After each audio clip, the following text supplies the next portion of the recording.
Break news చూస్తున్నాం. Cinema సంఘాల ప్రతినిధులే వచ్చి తమను కలవాలని డిప్యూటీ సీఎం పవన్ కళ్యాణ్ పేషీ నుంచి ప్రకటన విడుదలైంది. కూటమి పాలన మొదలై ఏడాది పూర్తయిందని, సినిమా సంఘాల వాళ్ళు ఒక్కరైనా సీఎంని మర్యాదపూర్వకంగా కలిశారా అని ప్రకటనలో ప్రశ్నించారు. సినిమా రంగ అభివృద్ధికి పవన్ ప్రయత్నిస్తూ ఉంటే ఆయన సినిమాకే అడ్డంకులా అని నిలదీశారు. తెలుగు చిత్రసీమలో కొందరు ఇచ్చిన రిటర్న్ గిఫ్ట్కు పవన్ థ్యాంక్స్ చెప్పారు. ఇక సినిమా వాళ్లతో ప్రభుత్వం తరపున వ్యక్తిగత చర్చలు లేవని తేల్చి చెప్పారు. సినిమా సంఘాల ప్రతినిధులే చర్చలకు రావాలని అన్నారు. సినిమాల విడుదల వేళ ప్రభుత్వమే ముందుకు వచ్చి సాయం చేస్తోందని గుర్తు చేశారు. చిత్రరంగ అభివృద్ధికి అందరూ కలిసి రావాలని సూచించినా పట్టించుకోరా అని ప్రశ్నించారు.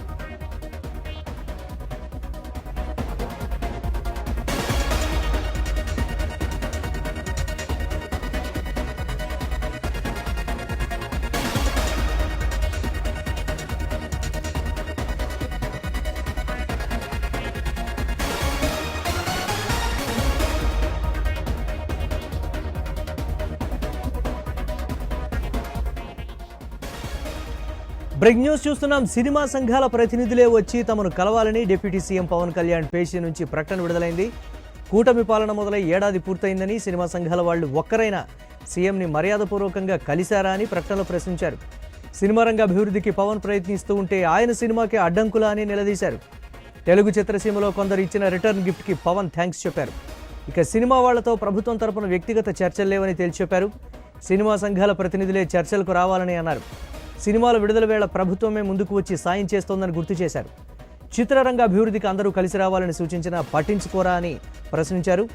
గత ప్రభుత్వం వ్యక్తులను చూసి పనిచేసిందని, కక్ష సాధింపులకు దిగిందని గుర్తు చేశారు. కానీ కూటమి ప్రభుత్వం వ్యక్తులను చూడదని, సినిమా రంగం అభివృద్ధినే చూస్తోందని చెప్పారు.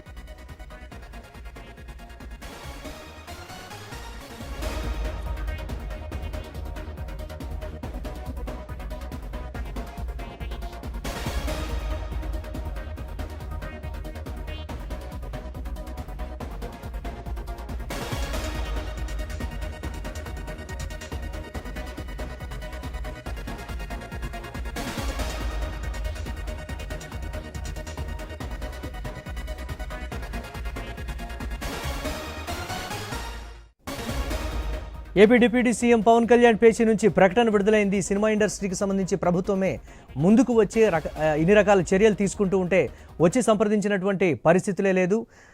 పవన్ కళ్యాణ్ సినిమాకి అడ్డంకులు సృష్టిస్తున్నారా అనేటువంటి రీతిలో పవన్ కళ్యాణ్ పేషీ నుంచి ప్రకటన అయితే విడుదలైంది. దీనిపై మరిన్ని అప్డేట్స్ మా కరెస్పాండెంట్ హరీష్ లైవ్ ద్వారా అందిస్తారు. Over to you Harish. Present deputy CM కార్యాలయం నుంచి వెలువడినటువంటి ప్రకటన ప్రధానంగా చర్చనీయాంశంగా మారింది. ఇప్పటికే కీలకమైనటువంటి సినీ ఇండస్ట్రీకి సంబంధించినటువంటి వ్యవహారానికి సంబంధించినటువంటి అంశంలో జరుగుతున్నటువంటి చర్చకు సంబంధించినటువంటి అంశాలను డిప్యూటీ సీఎం విడుదల చేసినటువంటి ప్రకటనలో స్పష్టం చేశారు. ప్రధానంగా కూటమి ప్రభుత్వం ఏర్పడే ఏడాది కావాల్సినటువంటి సందర్భంలో ఇప్పుడు ఉన్నటువంటి సిచ్యువేషన్స్, గత ప్రభుత్వంలో సినిమా థియేటర్స్, ఎగ్జిబిటర్స్ కావచ్చు, సినిమా రంగం కావచ్చు ఎదుర్కొన్నటువంటి ఇబ్బందులను కూడా ఆయన ఈ సందర్భంగా ప్రస్తావిస్తూ సుదీర్ఘంగా ప్రకటన విడుదల చేశారు. ఇకపై ప్రభుత్వంతో వ్యక్తిగత చర్చలు లేకుండా సినిమా సంఘాల ప్రతినిధులే ముందుకు రావాలని కూడా ఈ సందర్భంగా కూటమి ప్రభుత్వ హయాంలో జరుగుతున్నటువంటి సిచ్యువేషన్ సంబంధించినటువంటి అంశాలపైన పవన్ కళ్యాణ్ స్పష్టం చేశారు. వ్యక్తులలో కాకుండా సినిమా రంగం అభివృద్ధిపైనే ఎక్కువగా ఫోకస్ పెట్టేటువంటి అవకాశం ఉంది. కాబట్టి ఈ విషయంలో ఎలాంటి గందరగోళానికి, ఎటువంటి అసత్య ప్రచారానికి అవు లేకుండా ముందుకు వెళుతామనేటువంటి ఒక ప్రకటన కూడా విడుదల చేసిన సిచ్యువేషన్ కనిపిస్తుంది. ఇక తెలుగు సినీ రంగంలో ఉన్నటువంటి వారందరికీ కూడా ఆంధ్రప్రదేశ్ ప్రభుత్వం పట్ల కనీస మర్యాద, కృతజ్ఞత చూపించే విధానం తీసుకొచ్చేటువంటి సిచ్యువేషన్స్ కి సంబంధించినటువంటి అంశాలపైన కూడా కీలకంగా చర్చించినటువంటి సిచ్యువేషన్ కనిపిస్తుంది. ఈ మొత్తం అంశానికి సంబంధించినందుకు కూడా జరుగుతున్నటువంటి పరిణామాలకు సంబంధించి కూటమి ప్రభుత్వంలో వ్యక్తులను కాకుండా కేవలం సంఘాలను మాత్రమే సినిమా రంగాన్ని అభివృద్ధిని చూసి ముందుకు వెళ్తుంది. కాబట్టి ఈ విషయంలో ఎటువంటి అసత్య ప్రకటనలు కావచ్చు, జరుగుతున్నటువంటి రకరకాల పోస్టింగ్లు కావచ్చు, వీటికి అంశాలను కూడా ముందుకు వెళ్లేటువంటి సిచ్యువేషన్ ఉంది. కాబట్టి గత ప్రభుత్వంలో జరిగినటువంటి చేత్కారాలకు సంబంధించి తెలుగు సినీ రంగంలో ఉన్నటువంటి అగ్ర నటులను, సాంకేతిక నిపుణులను కూడా గత ప్రభుత్వం ఏ విధంగా చిత్కరించిందో ఆ విషయాలను కూడా ఈ సందర్భంగా పవన్ కళ్యాణ్ సుదీర్ఘమైనటువంటి లేఖలో పేర్కొన్నారు. మొత్తం మీద రాబోయేటువంటి రోజుల్లో ఏ ఏడాదైనా ఎప్పుడైనా తెలుగు సినిమాకు సంబంధించినటువంటి రంగంలో ఉన్నటువంటి వారందరూ కూడా ప్రభుత్వాన్ని కలిసినటువంటి దాఖలాలు లేవు. అలాంటి సిచ్యువేషన్, అలాంటి ప్రశాంతమైనటువంటి వాతావరణం పూర్తిగా కూటమి ప్రభుత్వంలో ఉంటుంది అనేటువంటి ఒక భరోసా కూడా పవన్ కళ్యాణ్ కల్పించినటువంటి సిచ్యువేషన్ మనకు కనిపిస్తుంది మురళి. దీనికి సంబంధించి ఎవరైనా చిత్ర పరిశ్రమకు సంబంధించి ఎవరైనా పెద్దలు స్పందించడం జరిగిందా? నిజంగానే గతంలో ఉన్నటువంటి విధంగా కాకుండా పవన్ కళ్యాణ్ డిప్యూటీ సీఎంగా ఎన్నికైన తర్వాత కూడా ఎవరు కూడా వచ్చి మాట్లాడినటువంటి పరిస్థితి అనేటువంటి రీతిలో కావచ్చు, లేకపోతే తన సినిమాలకే అడ్డంకులు సృష్టించేటువంటి ప్రయత్నం రాబోయే రోజుల్లో ఒక 2-3 సినిమాలు కూడా రిలీజ్ అయ్యేటువంటి పరిస్థితి ఉంది పవన్ కళ్యాణ్ది. ఏపీ ప్రభుత్వం ముందుకు వచ్చి ఇటువంటి చర్యలకు పూనుకుంటూ ఉంటే ఎందుకు ఇండస్ట్రీ నుంచి ఇటువంటి పరిస్థితులు అనేటువంటి రీతిలో కూడా వచ్చినటువంటి ఈ ప్రకటన, దీన్ని ఎలా చూడాలంటారు? ప్రభుత్వానికి పరిశ్రమకు మధ్య అనేటువంటి రీతిలో చూడాలంటారా? ఏ యాంగిల్లో టర్న్ అయ్యేటువంటి ఛాన్సెస్ ఉంటాయి?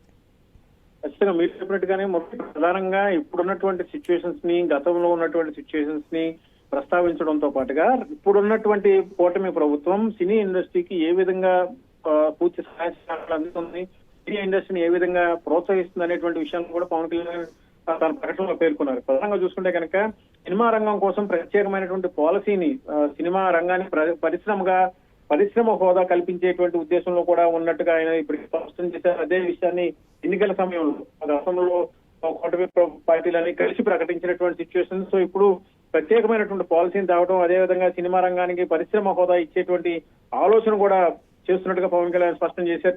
తెలుగు సినిమా ఇండస్ట్రీకి సంబంధించి ఇచ్చినటువంటి పరిణామాలకు సంబంధించినటువంటి ఇష్యూస్, ఏపీలో జరుగుతున్నటువంటి సిచ్యువేషన్స్ కి సంబంధించి తెలుగు రాష్ట్రాల్లో ఉన్నటువంటి ప్రధానమైనటువంటి అంశాలన్నింటి ఆయన పరిశీలించి ప్రకటనలో పేర్కొన్నారు. ఇదే విధంగా సినీ రంగం అభివృద్ధి కోసం ప్రత్యేక పాలసీని తీసుకురావడం ద్వారా ఇక రాబోయేటువంటి రోజుల్లో ఎటువంటి ఇబ్బంది లేకుండా సినీ ఇండస్ట్రీని పూర్తిగా ఫిల్మ్ డెవలప్మెంట్ పాలసీని కూడా ప్రకటించే దిశగా ముందుకు వెళ్తున్నామని కూడా పవన్ కళ్యాణ్ తన ప్రకటనలో పేర్కొన్నారు. థియేటర్లకు సంబంధించినటువంటి ఆదాయం పైన కూడా ఈ సందర్భంగా ఉప ముఖ్యమంత్రి ఆరా తీసినటువంటి సిచ్యువేషన్ కనిపించింది. పవన్ కళ్యాణ్ నేతృత్వంలో ఉన్నటువంటి ప్రత్యేకమైనటువంటి టీం శాఖల వారీగా సంబంధిత శాఖలు సినిమా రంగానికి సంబంధించి అభివృద్ధికి సంబంధించినటువంటి అంశాలపైన కూడా ఇప్పటికే చర్చలు చేసినట్టుగా కూడా ఆయన ప్రకటనలో పేర్కొన్నారు. మురళి.